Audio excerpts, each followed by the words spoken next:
Hello and welcome to Daily Reflection with Anil Arana. Today is the 12th of June 2018. We're going to reflect on Matthew 5:13-16. Listen. You are the salt of the earth, but if salt has lost its taste, how can its saltiness be restored? It is no longer good for anything, but is thrown out and trampled underfoot. You are the light of the world. A city built on a hill cannot be hid. No one, after lighting a lamp, puts it under the bushel basket, but on the lampstand, and it gives light to all in the house. In the same way, let your light shine before others, so that they may see your good works and give glory to your Father in heaven. The Gospel of the Lord.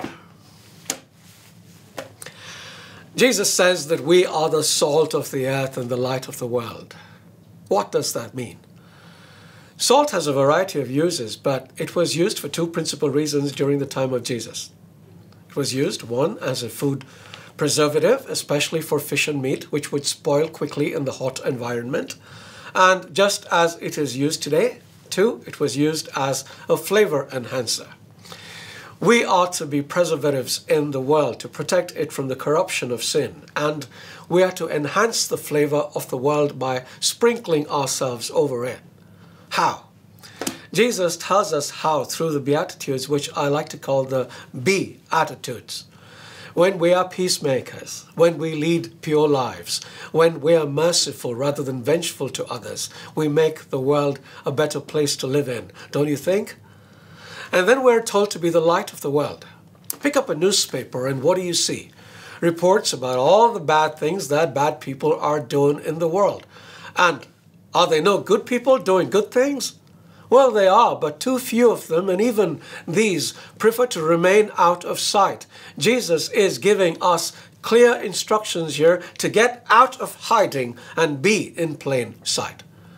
Nobody lights a lamp and puts it under a basket. They put it on a stand so that it brings light to everyone in the house. But then you might say, does this not contradict Jesus' earlier advice not to let your left hand know what your right hand is doing?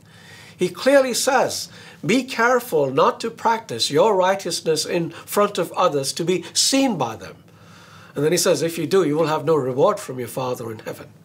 Listen, it's the motive that is important. Here, he's telling us not to parade our good deeds before men so that they will praise us.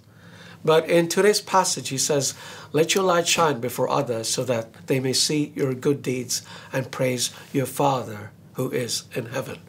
We need to do good so that God be glorified, because truly he deserves the glory. Don't we declare, our Father who art in heaven, hallowed be thy name? Let us make his name hallowed by what we do. God bless you.